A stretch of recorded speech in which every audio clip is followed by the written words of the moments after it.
Graça e paz, queridos irmãos. Hoje é o 8º dia do nosso jejum, 21 dias na presença do Senhor. E o tema da mensagem de hoje é o inebriante amor do Senhor. No livro de Eclesiastes, você vê Salomão quando ele estava longe de Deus. Algumas pessoas têm muito dinheiro, mas são pobres, porque não estão onde Deus quer que estejam. Têm um coração vazio. Elas têm muito no exterior, mas não podem satisfazer sua necessidade interior. Você, por outro lado, é verdadeiramente rico.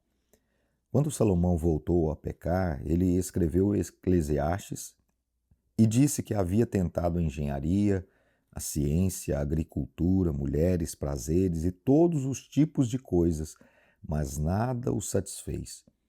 No fim, ele declara: vaidade de vaidades, tudo é vaidade. Este é o livro de Eclesiastes. O que vem depois de Eclesiastes? O Cântico dos Cânticos. Esses dois livros foram colocados lado a lado para que você saiba que nessa vida natural, sem Cristo, sem a sua bondade, nada o satisfaz. No Cântico dos Cânticos há um tom diferente. Agora não falamos mais da vaidade das vaidades, mas do Cântico dos Cânticos, de uma celebração, de uma festa. Em Eclesiastes, você vê a insignificância do homem. No Cântico dos Cânticos, você vê tudo o que há de belo e amável em Jesus Cristo, para que você entenda que esse homem adorável agora se tornou sua verdadeira identidade. Esta é a maior honra que você pode receber. De repente, você percebe que a vida ganha sentido, ganha propósito, porque você encontrou a sua razão, o propósito da sua existência, para viver nele e depender dele, cuja pessoa inteira é um encanto. Quando olhamos para nós mesmos, não vemos nada além de desânimo e decepção. Quando olhamos para nós mesmos em relação à fé, vemos a nossa falta de fé. Quando olhamos para nós mesmos em relação à alegria, vemos a nossa própria escassez de alegria. Quando olhamos para nós mesmos, vemos todos os tipos de deficiências e inadequações. Entretanto, quando olhamos para Jesus, vemos todos os tipos de perfeição e beleza. E saiba disto, Deus colocou você nele. Graças a Deus que o Cântico dos Cânticos segue Eclesiastes, o olhar de quem sabe amar. No livro de Cantares encontramos versos maravilhosos, nos quais o noivo diz: Tu és toda formosa, querida minha, e em ti não há defeito. Cantares 4:7. Como é possível ele nos ver assim? Mas esses são os olhos de quem sabe amar. E glória a Deus que aquela pessoa que sabe amar e vive na graça do Senhor descreve os outros na mesma imagem de nosso Senhor Jesus Cristo. É assim que Deus nos vê. Quando Jesus nos diz que não vê defeitos em nós, nada melhor do que sentir que Ele nos vê. Nada melhor do que nos sentir assim na presença do nosso amado Jesus, totalmente aceitos e purificados do pecado. Não que não tenhamos defeitos, mas nosso amado Jesus nos vê como perfeitos. Depois de declarar em Efésios 5:25 que Cristo se entregou por ela, pela igreja, Paulo continua dizendo no versículo 26, para que a santificasse, tendo-a purificado por meio da lavagem de água pela palavra. Essa é a obra que Jesus Cristo faz hoje. Na verdade, esses 3 versículos falam da obra passada, presente e futura de Cristo. A obra passada de Cristo foi realizada na cruz. Cristo entregou-se por nós. A obra atual de Cristo é santificar-nos depois de nos ter purificado, lavando-nos com a água da palavra. Isso diz respeito ao nosso comportamento. Ele agora está nos santificando e purificando, lavando-nos com a água da palavra. E o termo palavra aqui, em grego, é rema, que significa palavra falada. Como o Senhor Jesus nos purifica de nosso sentimento de condenação, culpa e depressão. Ele fala conosco. Ele fala através do pastor, da Bíblia, dos livros que lemos, das gravações que ouvimos. Ele fala com seus filhos todos os dias para lavá-los. Depois, no versículo seguinte, fala do futuro, para apresentar a si mesmo igreja gloriosa, sem mácula, nem ruga, nem coisa semelhante, porém santa e sem defeito. Então, qual é a obra que Cristo realiza atualmente? Ele fala conosco. Ele libera a sua palavra para nos fazer sentir limpos. Aleluia. Observe que ele usa a sua palavra para nos apresentar diante dele como uma igreja gloriosa. Ele não usa palavras para nos fazer sentir sujos e culpados, mas para nos trazer diante dele. Ele diz coisas assim: Tu és toda formosa, querida minha, e em ti não há defeito. Você é a justiça de Deus, você é noivo, você é nova criatura. O teu amor é melhor do que o vinho. Gosto muito do início do livro de Cantares, onde a noiva diz ao noivo, a igreja diz a Jesus: O teu amor é melhor do que o vinho. Naquela época, como hoje, o vinho era algo que aumentava as emoções, embriagava, fazia as pessoas felizes, tornava os tímidos ousados, tornava as pessoas diferentes do que realmente eram. Nos tempos bíblicos, o vinho era usado para celebração. Se você acha que as férias são algo pelo qual deve ansiar, precisa chegar ao ponto em que possa dizer: O seu amor, Senhor, é melhor do que as férias. É preciso parafrasear a palavra vinho, porque ela é usada para se referir a qualquer tipo de prazer natural da vida. Você precisa chegar ao ponto de dizer: Sua bondade é melhor do que férias. Seu amor é melhor do que futebol. Deus não diz: Não beba vinho. Na verdade, até Jesus bebeu vinho. Mesmo os discípulos tiveram a santa ceia com o vinho. Deus não está dizendo: abstenha-se de vinho e concentre-se apenas no meu amor. Mas Ele está dizendo: você deve saber que o meu amor é melhor do que a novela que você acompanha fielmente. Se você sente prazer em alguma novela, o Senhor diz: quero que você saiba que o meu amor vale mais do que isso. Você gosta de futebol? O Senhor lhe diz: o meu amor por você é melhor. O amor que Jesus tem por nós deve tornar-se uma revelação em nosso coração. Você não pode torná-lo seu tentando confiar na revelação de outra pessoa. Você mesmo precisa ter uma experiência com o amor do Pai. E estou dizendo isso a você que pode estar na igreja por vários anos. A bondade do Senhor é a maior bênção que você desfrutará deste lado do céu e desfrutará para sempre no próprio céu.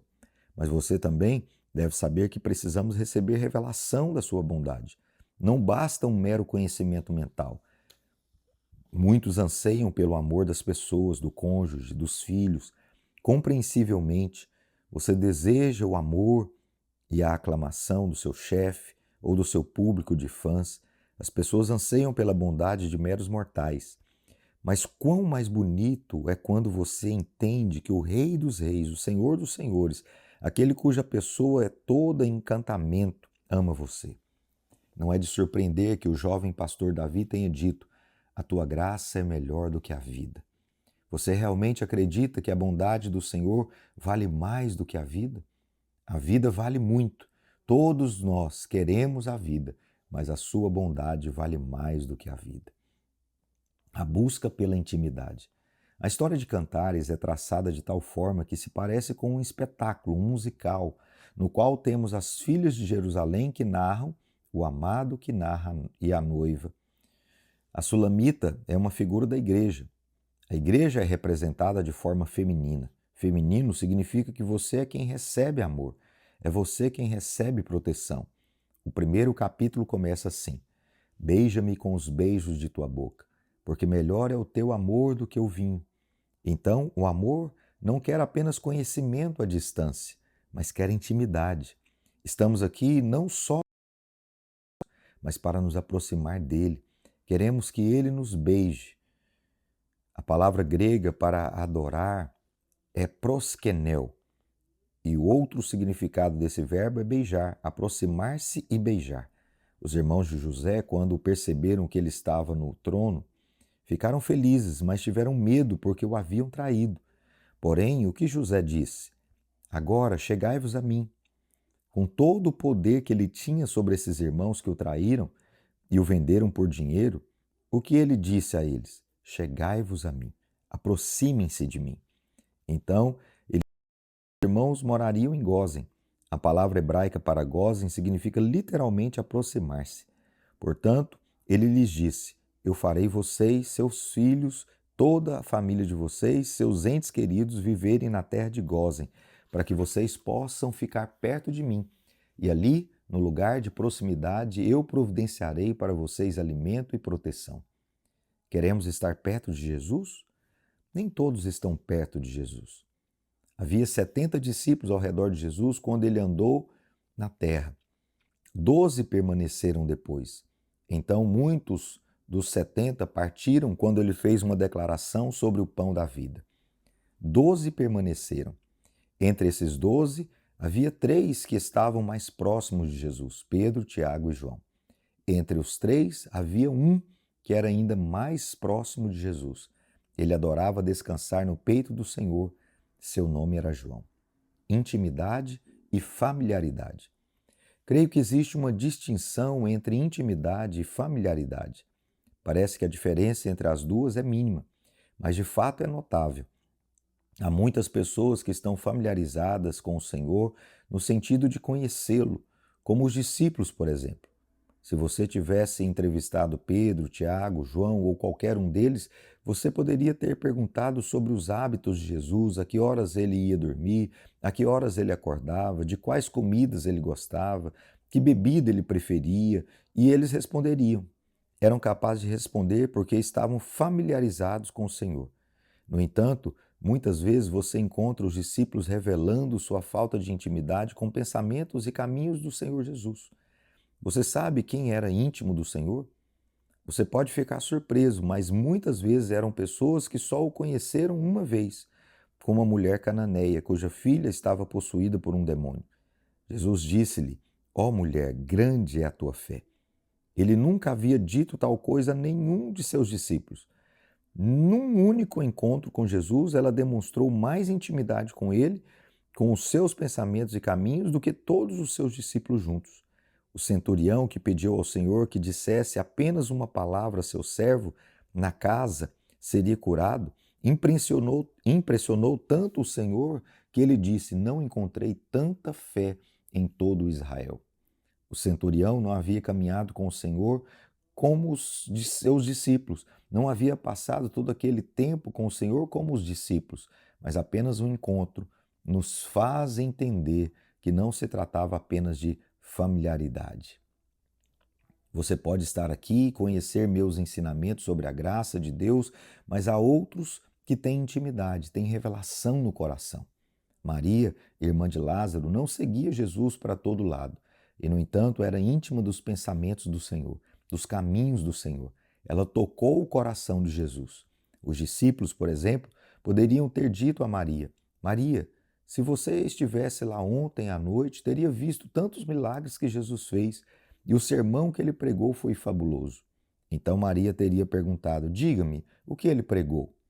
Pedro teria contado a ela uma declaração que Jesus havia feito e Maria teria ouvido essa declaração e teria conseguido obter pão, alimento dela. Maria teria sido capaz de extrair revelação dela, enquanto Pedro, que a havia compartilhado, o que estava ali mesmo ouvindo Jesus pessoalmente com seus próprios ouvidos, não teria sido capaz de extrair revelação dela. A intimidade é um coração faminto que diz: Senhor, dá-me uma revelação do seu amor. Conheço o seu amor no sentido de ouvir o pastor pregar, e na verdade também posso pregar, mas quero uma revelação pessoal, cada vez mais profunda do seu amor. Você sabe que uma das coisas mais tristes sobre o cristianismo são as pessoas que pregam doutrinas quentes, com um coração frio. O coração delas se tornou desapegado de Jesus e de sua glória. Então, você quer ser como a noiva de cântico dos cânticos que diz: beija-me com os beijos de sua boca?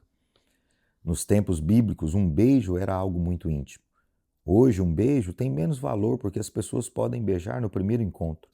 Mas nos tempos bíblicos, um beijo era algo dado porque a pessoa amava e queria ter intimidade com outra.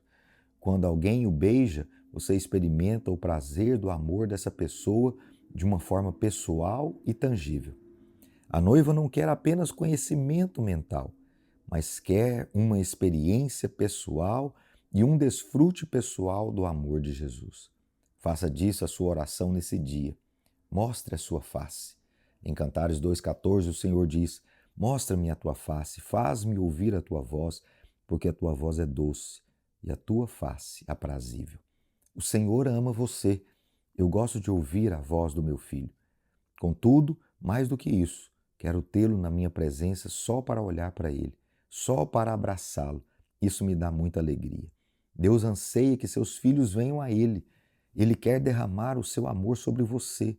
Ele quer ouvir a sua voz. Quando você passar por uma provação, converse com ele. Ele ama ouvir a sua voz. Ele diz: faz-me ouvir a tua voz, porque a tua voz é doce e o teu rosto amável. O rosto vem primeiro. Não quero que o meu filho fale comigo da casa ao lado. Quero ouvir a sua voz chamando o papai e lhe digo: vem aqui. Então eu o abraço. Agora ele é um prisioneiro do amor. Deus ama abraçar seus filhos. Não quero apenas ouvir a sua voz, mas também ver o seu rosto. O Senhor diz à noiva, à igreja, no Cântico dos Cânticos: mostra-me o teu rosto, deixa-me ouvir a tua voz. O Senhor ama que você venha até Ele. Estou falando experiencialmente, porque todos nós já estamos à direita do Pai. Basta sussurrar e sabemos que estamos tão perto dele. Na verdade, moramos em Gósen. A palavra Gósen significa chegar mais perto. Que o Espírito Santo de Deus nos abra os olhos do nosso coração, nos dê entendimento e revelação a respeito desse amor extravagante, desse amor incompreensível de maneira natural, mas que esse amor seja revelado aos nossos corações hoje pelo poder do Espírito Santo. Em nome de Jesus.